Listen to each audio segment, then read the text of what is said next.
ብዙ ሰው ስለ ትዳር ያለው መልከታ በቃ ሁሌ ፍቅር መሆን ምናምን ብሎ አስቦ በተለይ ትዳሩ ሲመሰረት ከዛ ያልጠበቀው ነገር ሲገጥመው ትንሽ መንገጫገጭ እሱን በማክበራቸው ቦታ በመስጠታቸው ምናምን ራሳቸው ዝቅ ያረጉ የሚመስላቸው ሰዎች በጣም ስተት ነው። ምናልባት ከ10 ዓመት በፊት ከ20 ዓመት በፊት ስለ ትዳር ያለው መልከታ ክብር ዛሬ ላይ ከ20 ዓመት ከ10 ዓመት በኋላ ያለው ነገር በጣም ሚለያይ መስሎ ይሰማኛል። ሰው በፍጹም ይሄንንማ እኔ በፍጹም አላረገው የሚለው ነገር እኔ ተሸክመሻል። ይሁን በወረቀት ላይ የሰፈረ ህግ አለ ኢትዮጵያ ውስጥ በወረቀት ትግበራው ጋር ስትሄጂ በጣም ብዙ መሰናክል ይበዛል። ሴት ከባሏ ጋር ስትጣላ ባለባበሷ ጫማ ረጅም ይለብሳሉ፣ ግራና ቀኝ ጫማ ይለብሳሉ። ያየሩ ጸባይ በተቀየረው ሁሉ የዛ ሰው ጥፋት አድርጎ መውቀስ ማለት ነው። ከነሱ የተለየ እሷም ሌላ ጓደኛ እሱም ሌላ ጓደኛ የቅርባቸው ሰው የሚያደርጉ ከሆነ ይሄ ትዳር ፈርሷል። ከጊዜ በኋላ ዛሬ አንድ ላይ ያለ ቢመስሉ ከጊዜ በኋላ ይፈርሳል።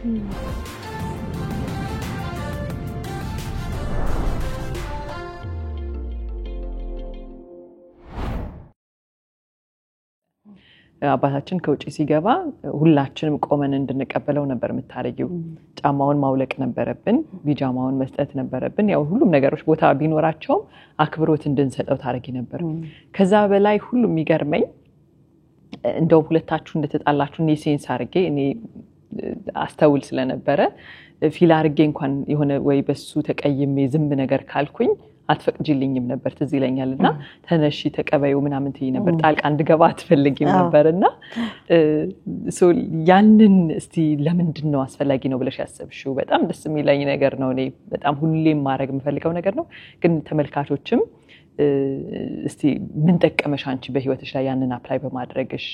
ምንድን ነበር የሚሰማሽ? መሰረቱስ ምንድነው? ከእምነት ነው ከምንድን ነው የሚለውን ነገር እስቲ ጨምረሽ። አንደኛ ይሄ ከኔ ከቤቴም ከናቴ የወሰድኩት ባለቤትሽ ስታከብሪው ቦታ ስትሰጪው አንቺም በምትኩ ያከብርሻል።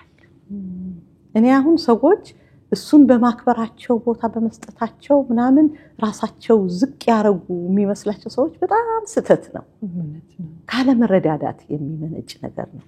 እኔ አንድም ቀን ባለቤቴ ማንም ይኑር ባለቤቴ ሲገባ ቁጭ ብዬ ተቀብዬው አላውቅም።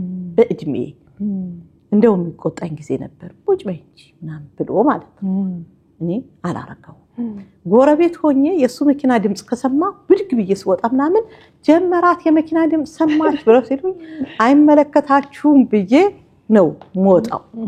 እኔ ስኖርና ሳልኖር እኩል ስሜት ስለማይሰማ ገብቼ የሚበላው ነገር ሰጥቼ ልብሱ እንዲቀይር አድርጌ ቦታ ሰጥቼ ምናምን በቃ እሺ ሂጂ ወደ ነበርሽበት ቦታ ምናምን ብሎ ሲፈቅድልኝ ነው ተመልሼ መሄድ የነበረው። ጎረቤት ሆኜ እንኳን እዛ ሆኜ ገብቷልና እንዲስጡት እንደዚህ በሉት ብያለቅ ተነስቼ ነው የምመጣው። ለምን ያ የሱ ቦታ ነው። ይሄ ክብር የሚነካ አይደለም፣ የሱ ነው። ይሄን ሳከብርለት ነው እኔን ሊያከብረኝ የሚችለው፣ እኔን ሊያዳምጠኝ የሚችለው። መደማመጥ መጥፋት የለበትም። ውይይት በባልና ሚስቶች መካከል ውይይት መጥፋት የለበትም። ሲወያዩ ደግሞ ተከባብረው ነው መሆን ያለበት። ይሄ ያረከው ነገር እኮ ተገቢ አይደለም። እኔን እንደሚያሳምመኝ እኔን እንደማይመቸኝ እያወቅክ ነው እንደዚህ ያረከው ብላ ስትለው እሱ አጸፋዊ ምላሹ መጥፎ ሊሆን አይገባም። በሚችለው ልክ ለዘብ ብሎ ለማስረዳት መሞከር አለበት። ትዳር በሁለት ሰዎች መልካም ፈቃደኝነት የፈጣሪ ገዛ ታክሎበት ዘር የሚዘራበት እርሻ ነው። ያ እርሻ ስትንከባከቢው፣ ስትኮተኩቺው፣ ስትጎለጉዩ፣ ማዳበሪያ ስትሰጪው ጥሩ ምርት ይሰጥሻል።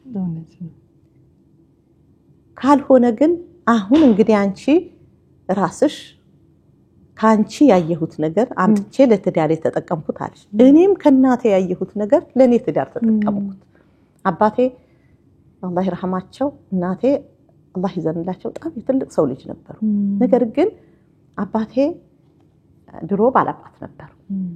እንግዲህ በጣም በብዙ አገልጋይ በጣም በብዙ አጀብ የኖሩ ሰው ለውጥ መጣና በደርግ ጊዜ በጣም ብቸኝነት በተሰማቸው ጊዜ እናቴ አንድ ቀን ብቸኝነት እንዳይሰማቸው አድርገው በቅሏቸው ጭነው ጭራቸውን አጥበው ጋቢያቸውን አጥበው ልብሳቸውን ተንከባክበው ፍራሻቸው አንጥፈው ውሃ የውድ ውሃቸው እሳት ዳርቻ ላይ ተቀምጦ ሞቆላቸው ነው አባቴ ካንድ ቦታ ጉዳይ ብለው ሲገቡ ጠቅላላ የሀገራችን የጉራጌ ጉዳይ በሙሉ አባቴን ይመለከታል ይሄዳሉ ሄደው ብለው ሲገቡ አረ ማነረ ይላሉ በጉራጌ እያ ብለው ነው እናቴ የሚወጡት አንድ ቀን ልጅ እስኪወጣ ድረስ እናቴ ጠብቀው ያቁ ያንን ነገር አይቻደኩ እኔ መጣሁ ቤቴ ተገበርኩት አንቺ ይዘሽ መጣሽ ቤትሽ ተገበርሽው ሌሎቹንም ይዘው ሄዱና ቤታቸው ተገበሩታል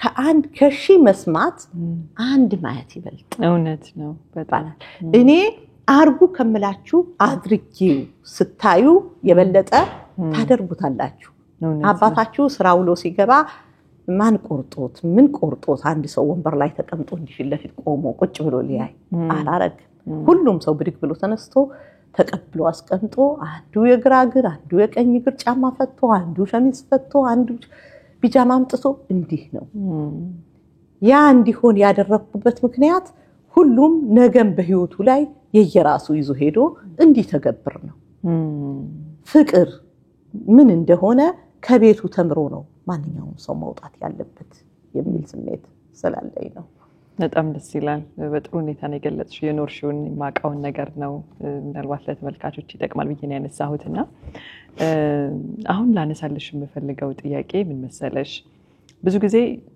ስትራግሎችሽንም ፈተናዎቹንም እንድናነሳቸው የፈለኩት ብዙ ሰው ስለ ትዳር ያለው መልከታ በቃ ሁሌ ፍቅር መሆን ምናምን ብሎ አስቦ በተለይ ትዳሩ ሲመሰረት ከዛ ያልጠበቀው ነገር ሲገጥመው ትንሽ መንገጫገጭ ወደ መለያየትም እንዲያመራ ያደርገዋልና ያንን እንትን ለማድረግ ነው ለማስተማር ነው ሁሉም ትዳሮች ላይ ፈተናዎች ሊኖሩ ይችላሉ ግን መታለፍ ይችላሉ ከዛ በዚህ መልኩ መዝለቅ ይቻላል ሚለው ነገር ለማንሳት ነው ለሁሉም አይደለም ለሚመለከታቸው ማለት ነው እስቲ አሁን ደግሞ መለስን በልና እስቲ እንደው ጥሩ ነገሩን በትዳር ህይወትሽ ላይ በቃ ይሄ በለጠ ደስ የሚለኝ ነበር ይሄ ሚናፍቀኝ ነበር ብለሽ የምትዩ ነገር እሱን አንሽልንና ስለሱ እናወራ ደግሞ በጣም ጥሩ ትዳር ያው አባጣ ጎባጣ ነው እንዴ የተስተካከለ መሬት ነው የሚል የለም ህይወትሽ ላይ ዛሬ ትስቂያለሽ ነገ ታኮርፊያለሽ ነገ የሚገጥምሽ ነገር ሌላ ነው ነገ ደግሞ ያልፍና ከነገ ወዲያ የሚገጥምሽ ሌላ ነው እውነት ነው በዚህ መሐከል ግን ያጂ ሳለለሽ ቁርስ ምናምን ይደርሳል በዚህ መሐከል ግን ልጅ ትወልጃለሽ እኔ በጣም የምወድለት ነገር ከትዳሬ ላይ በጣም የምደሰትባቸው ነገሮች ነበሩኝ እንግዲህ ወልጄ ስቀመጥ የነበረው ክብር የነበረው አክብሮት የነበረው አጀብ የነበረው ስሜት ሁሌም አውራዋለሁ አንድ ጊዜ አንቺን ልወልድ ስል ወሊሶ አንድ ትልቅ ሰው ነበሩ ማር ይነግዱ ነበር አላህ ይርሐማቸው ከዛ ሄደና ባለቤት ይወልዳለች ማር ፈልጌ ነበር አላችሁ ወለደች አው ልጅ አገኘህ አው እንኳን ደስ ያለ አልহামዱሊላህ አሉና ይሄው 3 አመት የተቀመጠ ማር ነው አውጡለት ብለው ትልቅ ገረዌና ማር 28 ኪሎ ማር እንደዚህ ገረዌና ከተቀመጠበት ቦታ ከዛ ቦታ ላይ አውጡለት ብለው በጣም ይወዱት ነበር አውጥተው ሰጡትና የዛኔ 150 ብር በጣም ትልቅ ብር ነው በ150 ብር ይዞ መጣ አዎ ብዙ ብር ነው ብዙ ብር 28 ኪሎም በጣም ትልቅ ነው 3 አመት የተቀመጠ ማር ነው 3 አመት የተቀመጠ መቀመጡ ጥሩ ያደርጋል ማለት ነው ኦኬ ከዛ እንዲህ ስትነቂው አንድ ሰዓት ነው የሚጨርስብሽ ጥብቅ ብሏል እና ሰው እኔ አልበላ አልጠጣ ደርቅ ያለው እንደዚህ አይበላልሽም አይበላልኝ እንደው አላህ ይርሐማቸው አንድ ወንድሙ ባለቤት ሰው ይበላል ይጠጣል ይደሰታል አንቺ እንደዚህ በማለት ነው የምትጉዩ ነው ግን እኔ ያ ግርግር ያ ሰው መብላቱ መትረፍረፉ እንደዚህ ሰው ለኔ ከሳ በላይ የሚሰጠኝ ደስታ የለም አልበላም አልጠጣም እኮ ግን እንዲህ ሞልቶ ተርፎ እንደዚህ ግርግር ተፈጥሮ ምናምን እጅግ በጣም ለመውለድሽ ክብር ነው ያንን የተደረገው ባቀምሽ ማለት ነው በቤትሽ አልহামዱሊላህ ብዬ እልነበረ ሌላው ያው ፈተናዎች በዛው ልክ ናቸው ብዙ ፈተናዎችን በደስታዎችሽ አዋውጠሽ ማለፍ ደግሞ የሰው ልጅ ባህሪ ነው ብዙ መከራዎች ብዙ ፈተናዎች ብዙ ጣውረዶች ሰው በፍጹም ይሄንንማ እኔ በፍጹም አላረጋው የሚለው ነገር እኔ ተሸክመሻል ለምን ምን ያበላሽ ብለሽ ብቲ ምሰጥሽ መልስ እኔ ነገ ልጆቼ በትኜ ከመሄድና እንደው ልጆቼ በማንም እጅ ከሚያድጉ እኔ ዛሬ ልቸገርና ነገ ልጆቼ ደስታ ማየት ለኔ በቂ ነው ብዬ ቁርጠኝነቴ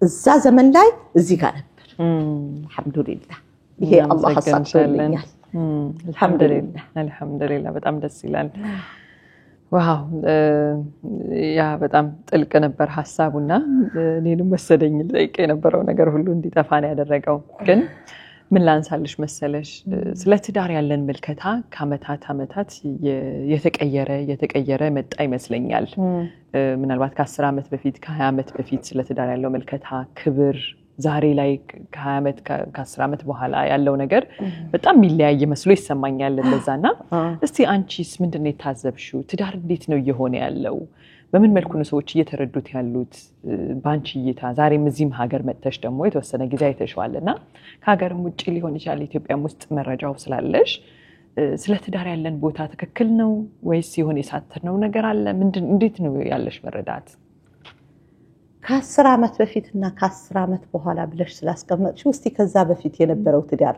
ልንገርሽ ከዛ በፊት የነበረው ትዳር አንድ ሴት በቃ ለሷ ብርቅ ብላ ህይወቷ እስክታገባ ብቻ ነበር ካገባች በኋላ አሰሱም ገሰሱ ሙሩም ጣፋጩ ቀምሳ ዝም ብላ ህይወቷ እንደ ሻማ ለልጆቿ ነው አቀልጣ ያኖረችው በቃ የትኛውም ብሄር ኢትዮጵያ ውስጥ ያለ የትኛውም ብሄር ጋር ብትሄጂ ተመሳሳይ የሆነ የናቶች ፈተና የነበረው ይሄ ነው ወንዱ ከፈለገ መልሶ እሷ ወልዳ ተቀምጣ ሲያገባ እሷ ሀብታ ፍርታ ያንን ሀብቷ እሷ ሳትጠቀምበት እሱ ሌላ ሚስት አግብቶ ሲኖርበት ለሌላ ሲጠቀመው ንብረት ሲያሸሽ በሌላ ሰው ስም ሲደረግ በነገርሽ ላይ እኔ በጣም በቅርብ ጊዜ ነው በራሴ ስም ንብረቶች ማፍራት የጀመርኩት ብዙ ንብረቶች በቤተሰብ ስም ነበሩ ለምን ብለሽ ግን እንዳትጠይቂ ግን እኔ አንድም ቀን እነዛ ንብረቶች ይጎዱኛል ይጠቅሙኛል ብዬ አስቤ ስለማላውቅ ቢቀሩ መኖር ይችላል የኔ ራስ መተማመን ጥግ ድረስ ስለነበረ እነዚህ ንብረቶች ቢቀሩ ምን ልጆቼ ማሳደግና መኖር ይችላል ብዬ ስለማስብ አስቤው ስለማላውቅ ቦታ ሳልሰጠው ኖር ያለው አየሽ የብዙ እናቶች ፈተና ተመሳሳይ ነው ብዙ ትዳሮች መሰናክል የሚገጥማቸው እዚህ ጋር ነው ብዙ ሰዎች ደግሞ ሰውና ሸክላ ተሰባሪ ነው ብዙ ሰዎች ደግሞ ሞተው ልጆቻቸው በባዶ ሜዳ ቀርተዋል ንብረት በሌላ አፍርተው ሌሎች ተቀራብተዋቸዋል እኔም ማውቃቸው ሰዎች በጣም የሚገርምሽ ደግሞ ይሄንን ነገር እያየ እየሰማ ሰው ተሰባሪ መሆኑን እያወቀ አይማርበትም በዛሬ ባሁኑ ወቅት አለ የሚያደርግ ይኖራል ያደርጋል ከ10 አመት ወዲህ ያለው ትዳር ወደ አርሽው ልምጣ የሆነ በወረቀት ላይ የሰፈረ ህግ አለ ኢትዮጵያ ውስጥ በወረቀት ላይ ትግበራው ጋር ስትሄጂ በጣም ብዙ መሰናክል የበዛበት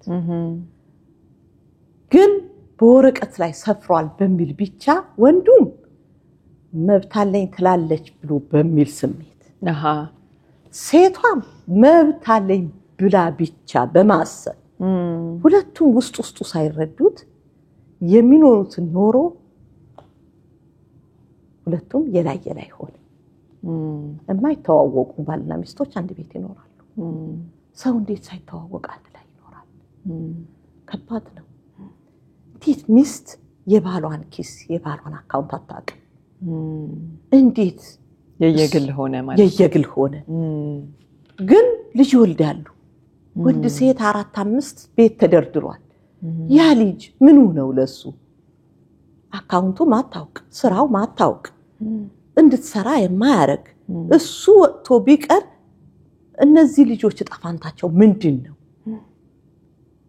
ብሎ ማሰብ ያልቻለ ሁሉ ጊዜ ተወርሰኛለች ብቻ ተካፈለኛለች የሚል ስሜት ብቻ አድሮበት ሁለት መንታ መንገድ ላይ የቆሙ ባለትዳሮች የሚሆኑበት ነው ይሄ 10 አመት እንደዚህ አይነት አስተውለሻል እንደዚህ አይነት አስተውሎ ወጣ መሰራው የገንዘብ ችግር የሌለባት አቅም ያላትስ ጋር ጥምረቱን ከፈጠሩ በኋላ ምን አይነት ክፍተት ታያለሽ በዚህ ሀገርስ ደግሞ እናምጣውና አሜሪካን ውስጥ ደግሞ የታዘብሽውን ነገር በነገራችን ላይ ተመልካቾች ሁሉንም ትዳሮች ይወክላሉ ብለን አይደለም እነዚህን ኤክስፒሪየንሶች ምናነሳው የሚመለከታችሁ ሰዎች ካላችሁ እንድታስተካክሉበት እንድታዩበት ነው ልምድ ነው የምናካፍለው ትክክል አሁን እዚህ ሀገር ብለሽኛል እንግዲህ እዚህ ሀገር እኔ ብዙ በባልና ሚስት ጉዳይ ገብቼ አላቅ ግን ከምሰማው አንዳንድ ነገር የታዘብኩት ነገር አለ ምንድነው ሰው መወያየት መነጋገር ይጎለዋል የውይይት መድረኩ ክፍት አይደለም ባልና ሚስት መካከል ማይወያይ ከሆነ ክፍተቱ እየሰፋ ውሻ ያቀደደው ጅብ ይገባበታል እሱ ሚስቱ ጓደኛ አማካሪው ማድረግ ሲችል እሷም ባሏ አማካሪ ጓደኛ ማድረግ ስትችል ከነሱ የተለየ እሷም ሌላ ጓደኛ እሱም ሌላ ጓደኛ የቅርባቸው ሰው የሚያደርጉ ከሆነ ይሄ ትዳር ፈርሷል እውነት ነው ከጊዜ በኋላ ዛሬ አንድ ላይ ያለ ቢመስልም ከጊዜ በኋላ ይፈርሳል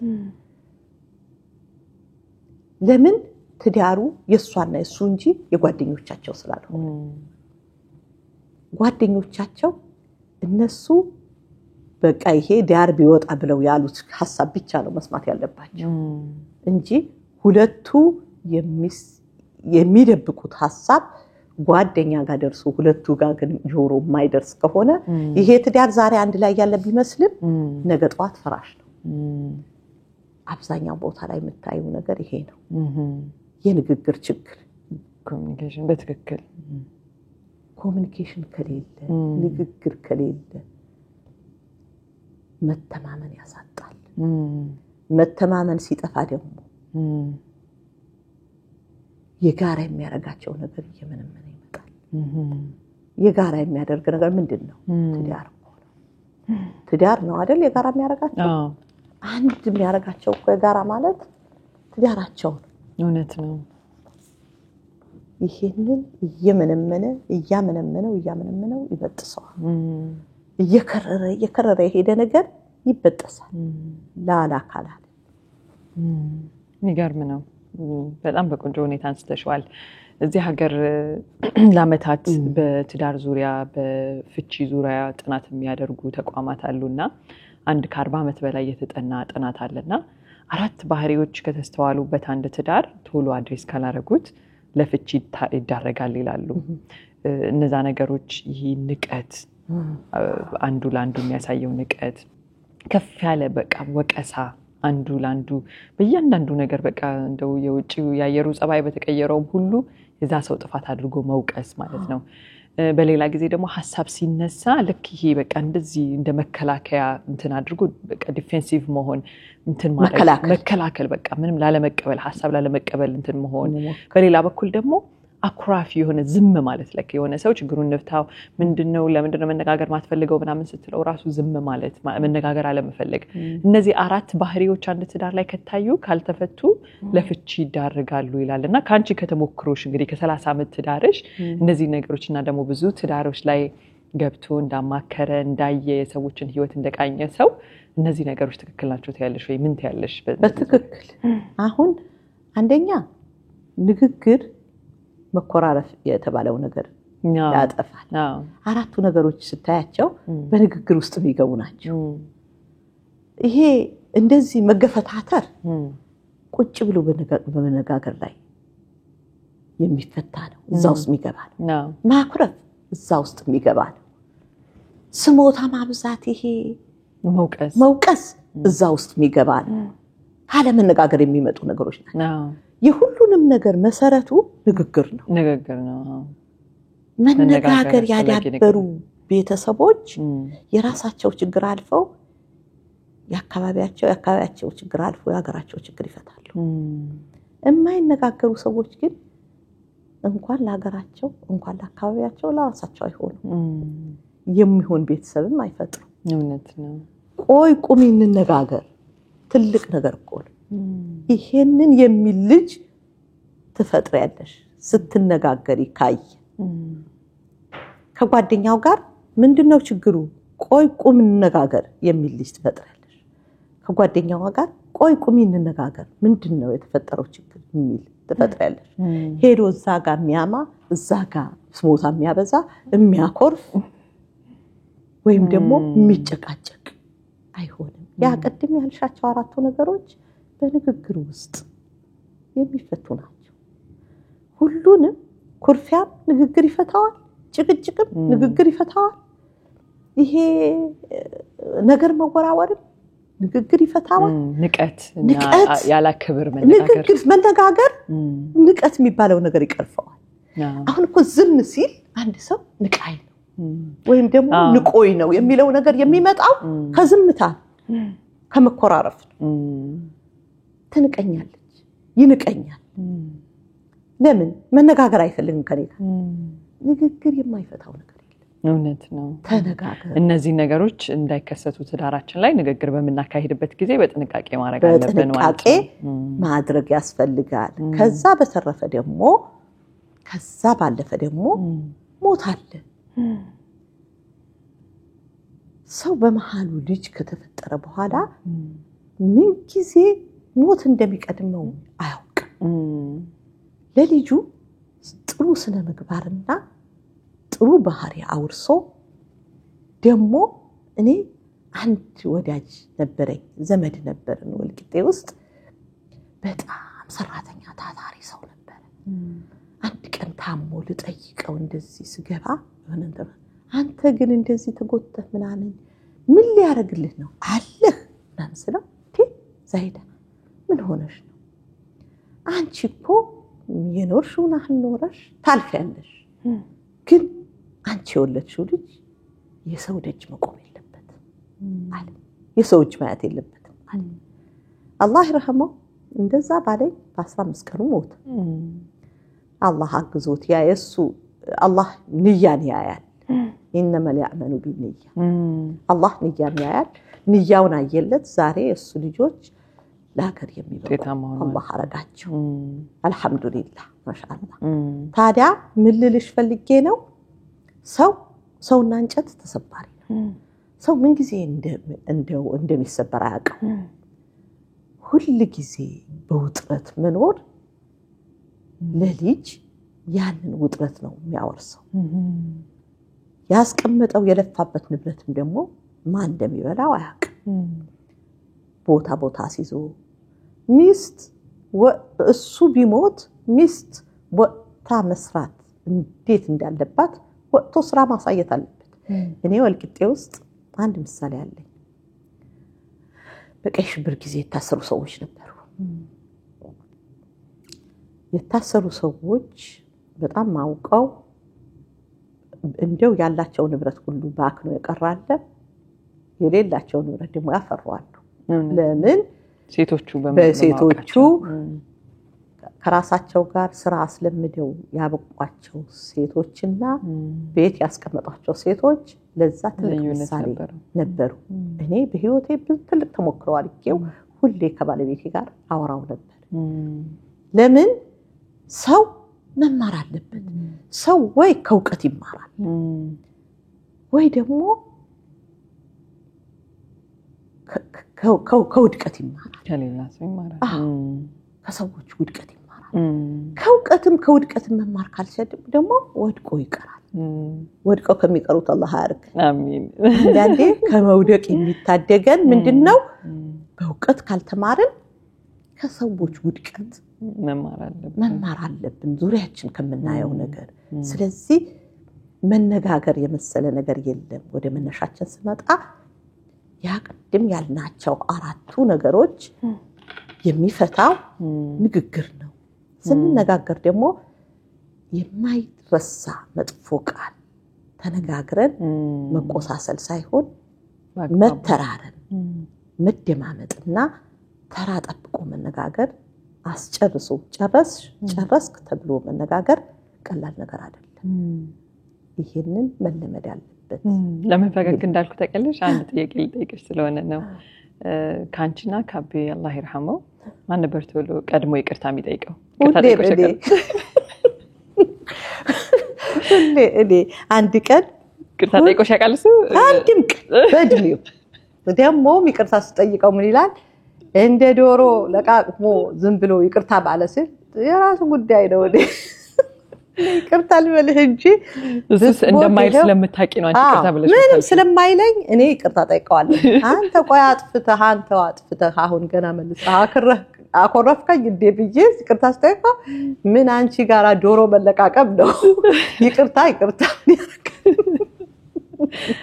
ያው በጣም ብዙ ሰው የሚያስተምር ይመስለኛል ለምሳሌሽ ሴቷ በጣም የምትፈልገው ነገር ይቅርታ መጠየቅ ነው ሶ አንቺ እንደማታገኙ ባንቺ ቤት ውስጥ ካወቅሽ በኋላ እሱን ተቀበለሽ የሆነውን ነገር ይቅር ብለሽ ታልፈያለሽ ማለት ነው አንድ ኡስታዝ አሉ በጣም እንወዳቸው ኡስታዝ አንድ ቀን አንድ ጓደኛችን ቤት የሆነ ፕሮግራም ነበር ዳዕዋ ያደርጋሉ ሁሉም ቤት አሉ ሁሉም ቤት በሚባል ደረጃ ሴቶች ያጠፉና ተመልሰው ይቅርታ ካልተጠየቁ ይቅርታ አይጠይቁም ሲሉ ኡስታዝ እኔ አልኩኝ አባትሽ እንደዚህ ተቀጣ ኡስታዝ እኔ ይሄው እኔ ያለው እንደዚህ ዞሮ ሲያዩ ዝም አለ ብሎ ዝም አለ ከዛ እንደዚህ ታርቂያለሽ والله አንቺ የተለየሽ ሴት ነሽ ለጀነት ነሽ እንደዚህ ብታርቂ ከሆነ በአለም ላይ የለም ሴቷ አጥፍታም ቢሆን ይቅርታ እንድትጠይቅ ትፈልጋለች አሉ ሴቷ አጥፍታም ቢሆን ይቅርታ እንድትጠይቅ ትፈልጋለች ብለውኛል እኔ ግን እንደሱ አይደለም እኔ ያጥፋውብኝም ሁለት ቀን ካደርኩ በኋላ ይቅርታ ጠይቃለሁ ነገሩ እንዳይቀጥል ፈልጋለሁኝ ቤቴን ሰላም ማድረግ ፈልጋለሁ የከረረ ነገር ቢሆን አቀዝቅዘሽ ትላለሽ ደስ ይላል ጥሩ አስተማሪ ነገር ነው በዚህ ሁሉ ሂደት ውስጥ እንግዲህ አይ ነው በጣም ብዙ ጊዜ ፈተና ጊዜዎች እንዳለፍሽ በጥቂቱ ነካክተሽ አልፈሻቸዋል ልጆችን ወልዶ ማሳደግ አለ የራሱ የህይወት ውጣ ውረድ አለ በዛ ሁሉ ውስጥ ከትዳሩም ሰዎች ጣልቃ መግባታቸውም ሁሉም ነገር እንዳለ ሆኖ ይሄ ሲባል ግን ያው ደስ የሚሉ ጊዜያቶችም የሉትም ማለት አይደለም በዛ ሁሉ ውስጥ ግን እንዴት ነበር ራስሽን ለመጠበቅ ምን ታረጊ ነበር ብዙ ጊዜ ምንድነው የሚሆነው ሴቷ ትዳር እስክትመሰረት ድረስ ነው ራሷን መጠበቀው ሰውነቷን መጠበቀው ምናምን ነው የሚባለው ከዛ በኋላ ራሷን ይመጣል ሙሉ ለሙሉ ትኩረቷ ቅድሚያ የምትሰጣቸው ነገሮች ቤቷ ልጆቿ ሌሎች ኃላፊነቶች ይሆኑና ሙሉ ለሙሉ ራሷን ይመጣል ነገር አለና እዛ ላይ ሳንቺ የነበረሽ ምልከታ ምንድነው እሱን ብታነሽልኝና አብረሽ አያይዘሽ ደግሞ እንድታነሽልኝ የሚፈልገው እንደው መለስ ብለሽ ዛሬ ያወቅሽውን ሁሉ አውቀሽ 30 አመት ከኖርሽ በኋላ ትዳር ላይ ዛሬ ቢሆን እንዳዲስ ለትንሿ እኔ እንዳዲስ መልሽ የትዳሩን በኖረው ይሄንን መከር ነበር ለራሴ ወይም ይሄንን ቀይር ነበር የምትዩ ነገር ካለሽም አብረሽ አያይዘሽ አንቺልኝ በጣም ጥሩ አሁን ያመጣሽ የመጨረሻው ጥያቄ ላይ እንደውም ዞር ብዬ ሳያቸው ዛሬ ባለኝ አቅም ግን እነዚህ ነገሮች ዛሬ ቢሆን ሸከማቸው ነበር ብዬ ነው እንጂ ይሄንን ነገር አሻሽለው ነበር የምለው ነገር የለሽም ራስ መጠበቅ የሚባለው ነገር ከራሴ ጋር እየኖረ አንድም ቀን ችግሬን የገጠመኝ ነገር ሰው አውቆብኝ አላውቅም ምናልባት የመፍትሄው አካል መሆን አለበት ያልኩ ሰው ካልኩ እንኳን በሚስጥር አድርጌ ቁጭ ብዬ ተነጋግሬ ፈትቼ በስተቀር ቤት ውስጥ ከራሴ ጋር የሚኖሩ ሰዎች ምንም አያስታውቅብሽም ነበር ራስ መጣል የሚለው ነገር በፍጹም አላቀው ራስ መጣል አለባበስሽ ምናምን መቀየር የለም አሁን ብዙ ሴት ከባሏ ጋር ስትጣላ ባለባበሷ ታውቂያለሽ ረጅም ይለብሳሉ ግራና ቀኝ ጫማ ይለብሳሉ ኤርገንዶ ለብሰው አደባባይ ከባሎቻቸው ጋር ሲጣሉ ነው ከባሎቻቸው ጋር ሸሽ በሰላም ነው ይብላቸው ሰዎች አሉ እና እኔ በጣም ይሄ ሊቀረፍ የሚገባ ነው መሆን የለበትም ዓለም ያበቃለት የሚያደርጉት ሰዎች አሉ አይደለም ሁሉም ነገር ባለበት ይቀጥላል በልኩ ነው መሆን ያለበት ግን ያ የሚሆንበት ምክንያት በጣም ከማመን የሚሰበሩ ሰዎች አሉ በጣም የምታምኚው ሰው የለም በነገርሽ ላይ በመተማመንና በመደጋገፍ ልትኖሪ ትችያለሽ የሆነ ነገር ግን ሲፈጠር እንደው በሰው ልጅ የተፈጠረ አይደለም ብለሽ እስክትዩ ድረስ የሚሄድ ነገር ሊፈጠር አይገባም ለአይምሮሽ ይሄ መስጠት የለብሽ በፍጹም ለአይምሮሽ ይሄ ማሳየት የለብሽ ሊፈጠር ይችላል ምንም ነገር ሊሆን ይችላል ቢፈጠር በእኔ አልተጀመረም ብሎ አይምሮሽ ሁሉ ጊዜ እንደዚህ እንዲያስበው ማታረጊው ከሆነ ይጎዳል መጥቶ ሲደርስ ስብር መነሳት የማይችሉ ሰዎች ገጥመው ይሄ ሊሆን አይገባም በሰው ልጅ ላይ ያልተፈጠረ የሚፈጠር ነገር የለም ምንም የለም ዛሬም ይፈጠራል ነገም ይፈጠራል ዛሬም እየተፈጠረ ነው ነገም ይፈጠራል ትላንትም ተፈጥሯል የማይፈጠር ነገር የለም ይፈጠራል ነገር ግን ራስን አሳልፎ ግን መስጠት ተገቢ አይደለም ሁሉም ነገር ልክ ሊኖረው ይገባል ለጥላቻ ልክ ሊኖረው ይገባል ጥግ ሲጣሉም ጥግ አድርሶ ዳግም እንዳይገናኙ አድርጎ መጣላት ተገቢ አይደለም ሲዋደዱም ዳግም ጸብ እንደማይኖር አድርጎ መዋደድም ተገቢ አይደለም በልክ ነው መሆን ያለበት ሁሉንም ነገር በልኩ ነው መሆን ያለበት እኔ ጋር የነበረው ነገር እንደዚህ ስለነበረ እኔ ለአንዲት ሰከንድ ራሴ መጣል የሚባለው ነገር አላቀው የምኖረው ሁሉ ጊዜ አንድ አይነት አናኗር ስለነበር ሰዎች አያውቁብኝ አንድም ቀን ይቸግረኝ ይዝላይ ምን ይድረስብኝ ብዙ ነገር ደርሶብኝ ምናልባት በአንደበቴ ሄጄ የመፍትሄ አካል ያረኳቸው ሰዎች ከሆነ በስተቀር ማንንም ላይ ይችላል አንድ ጎረቤቴ ላይ በጣም ወዳት ጎረቤቴ ያለች እሷ ጋር ቁጭ ብለን ስናወራ እህቷ ነበረች በትዳር ውጣ ውረድ ላይ ምናምን ተነሳለ የኔ ነገር አነሳቻች ጎረቤቴ እንደው የዛይዳ ህይወት እኮ ምናምን ብላ ስታነሳ እንደዚህ አሁን እኮ ሰው አያውቅም ነበር አይ ዛይዳዊ ያለች ምን ማለት ነው አንቺ ዛይዳ አይመስልም በፍጹም መቀበል የሚችል አለች እንደሚሰበር እንቁላል እንዲተይዘሽ ይኖር ነው የሚመስለው አለች እኔ እሱ እንዲመስለው ነው መፈልገው ምን ይጠቅመኛል መለያየት ቆርጠሽ መለያየት እስካልመጣ ድረስ ለሰው ስላሳወቅሽው አይጠቅምሽም ሰው ወሬሽን ነው ይዞ መሄደው ቆርጠሽ የተለያየ ችግርሽ እንዳያስፋፋብሽ ነው አይደለ አሁን አንቺ ያንን ሰውን ቀዳዳ ያሰፋዋል እንጂ አይጠቅምሽም ካልሆነ ግን ምትለያይ ከሆነ ከቆረጥሽ ተመልስ መወሰን ካልቆረጥሽ ግን የሌላ ማሰማቱ ቀዳዳ ማስፋት እንጂ ነገ ለመታረቅ ገና ሌላ አርከን መስራት እንጂ ከዛ አንፃር ነው አንቺ መታሰብቸው የነበረው በጣም ጥሩ ደስ ይላል በጣም እስቲ ዛሬ እንግዲህ ትዳራቸውን ለመሰረቱ በቅርብ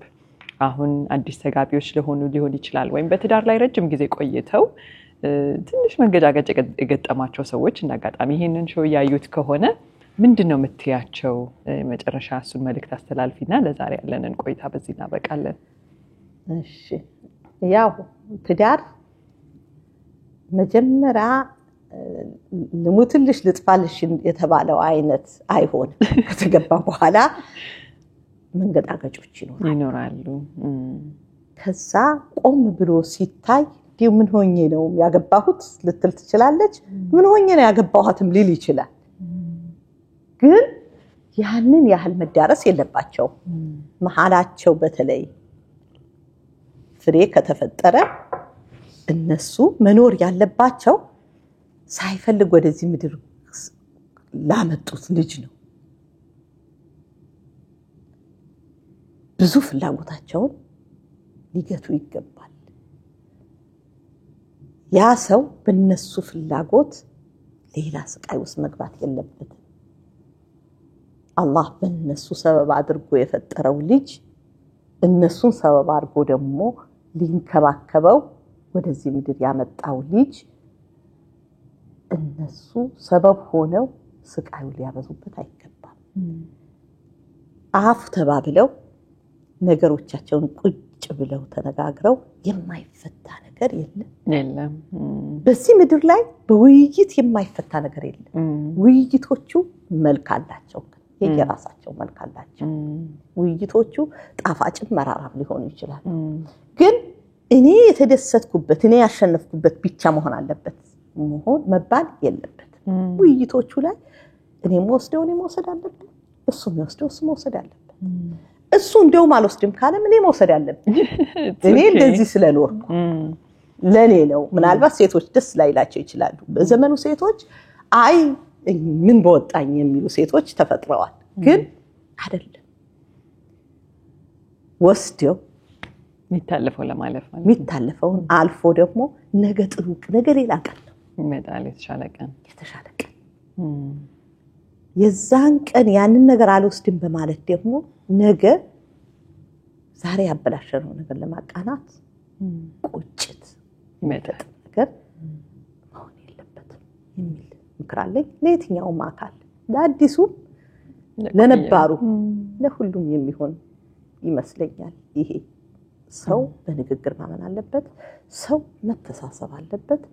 በጣም የሚገርምሽ ትዳር መጀመሪያ በጣም ልሙትልሽ በሞትክልህ ተባብሎ ይገባና መሃል ላይ የሆነ ክፍተት ይፈጠርና ከተንገጫገጨና ከተረጋጋ በኋላ ደግሞ ፍጹም ምትሳሽለት ፍጹም ይሳሳልሽ እንደዛ ነው የሚሆነው። ነገሮች ሁሉ እሷ ከምትቸገር እኔ በወስደው የሚል እሱ ከሚቸገር እኔ በወስደው የሚል ህይወት ይፈጠራል። እውነቴን ነው ማለት እኔ ከባለቤቴ ጋር ሞት ሲለየን እዚህ ጋር ደርሰን ነው። እኔ አንድ ሰው እንደዚህ ያለኝ አንቺ ዩኒቨርሲቲ ሆነሽ ታሞ አባትሽ አላህ ይረህመው አየኝና ቆይ ዛይዳ ድሮም እንደዚህ ተዋደዱ ነበር ወይስ ስላመመው ነው ብሎ ጠይቆኛል። የብሬ ነው ሲለኝ ከዛ አንተ ግን እንዴት ምን ይመስልሃል? ስላመመው ይመስልሃል ወይስ ድሮም ስለምወደው መንከባከው ይመስልሃል ስለው አይ የሆነ ሰው ደግሞ ስጠይቀው አታቃትም ስልክ ላይ እኮ ሄሎ ብለህ ማነሽ ካልካት ዛይዳ ተሰማትልሃለች እንጂ ዛይዳ ግዛው ብላ አትነግርህም አታቃትም ብሎኛል። በቃ ከዚህ በላይ መጠየቅ አልነበረብህም አልኩት።